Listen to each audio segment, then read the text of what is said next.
کے پاس 10 سے 15 منٹ بیٹھ کے ذہن کے اندر ایک خیال سوچیں، کوئی بات سوچیں، آپ کسی خاص شربت کو سوچیں، چائے اور حلوے کو سوچیں، کوئی چیز سوچیں، کوئی کتاب سوچیں، کوئی گنگناہٹ سوچیں. 10 سے 15 منٹ کے اندر اندر جو بات آپ سوچ رہے تھے، آپ کے پاس بیٹھا 2-3 ساتھیوں میں سے کوئی نہ کوئی آپ کو کہے گا کہ یار آج چائے اور حلوے کو جی چاہتا ہے. آپ کر کے دیکھیں.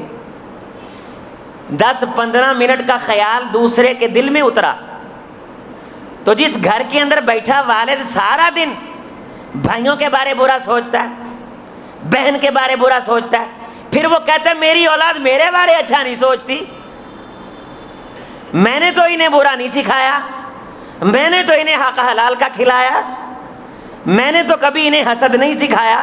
تو انہیں نہیں سکھایا، لیکن تو خود اپنا جائزہ لے کہ تیرے دل کی فصل میں کتنی غلاظتیں پڑی ہوئی ہیں، ان کی بو نے انہیں متاثر کیا. جہاں مردار پڑا ہو وہاں فصلیں نہیں ہوتی. جس ایریے کے اندر یہ ملز کے دھوئیں آتے ہوں وہاں فصلوں کو پھل نہیں لگتا،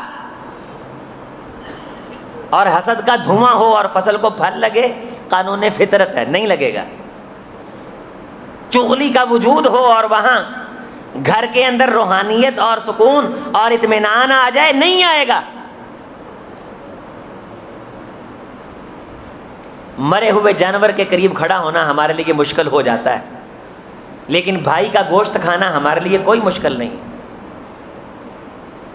کیا آج تک غلیظ پانی میں گلاب کا پھول پھینک کے کوئی یہ ثابت کر سکا ہے کہ گلاب کی جو خوشبو ہے وہ اس پہ غالب آ گئی ہے، اس غلاظت پہ غالب آ گئی ہے؟ جس طرح ایک غلیظ چیز، ایک بدبو اور ایک خوشبو دونوں آپس میں رکھی جائیں گی تو ماحول پھر بھی اتنا پاک اور صاف نہیں رہے گا. بالآخر آپ دیکھیں گے کہ خوشبو کی عمر تھوڑی تھی اور بدبو جو ہے اس کی عمر زیادہ تھی. بدبودار معاشرے میں جہاں مختلف قسم کے ڈھیر ہیں، باقیات مغلظات کے، افراتفری، حسد، جیلسی، کمپلیکس، چپکلش، عدم برداشت، الزام تراشی، ایک جگہ نشان لگا کے اسی کے گرد گھومنا. جائیے آپ تجربہ کیجئے، کسی بنجر زمین پہ کوئی فصل اگائیے، نہیں اگتی. زمین تیار کرنی پڑتی ہے، فصل کے قابل بنانا پڑتی ہے، ستھرے پانی لگانے ہوتے ہیں.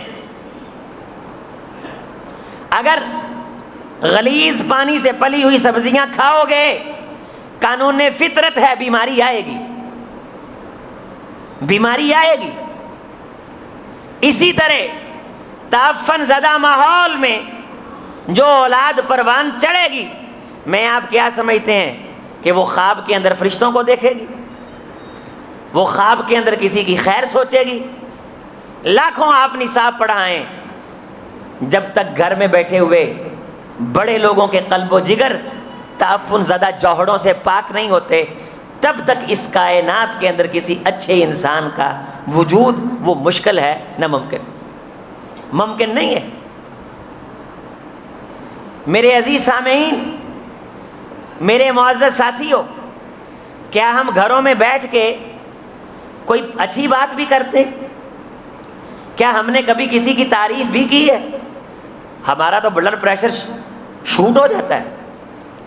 کسی کی قابلیت دیکھ کے اندر ایک آگ لگ جاتی ہے. کسی کی قابلیت دیکھ کے آگ لگے تو سمجھو وہ جو دل کی زمین ہے نا، جہاں خیر کی فصل اگنی تھی، وہ جل چکی ہے. نیکیاں جل چکی، نمازیں جل چکی، روزے جل چکے. کونین کے امام نے ایک مثال دے کے فرمایا تھا کہ جس طرح آگ خشک لکڑیوں کو کھاتی ہے، یہ فطرت ہے کہ آگ خشک لکڑی کو کھاتی ہے، اور یہ بھی فطرت ہے حسد کی آگ اسی طرح نیکیوں کو بھی کھا جاتی ہے۔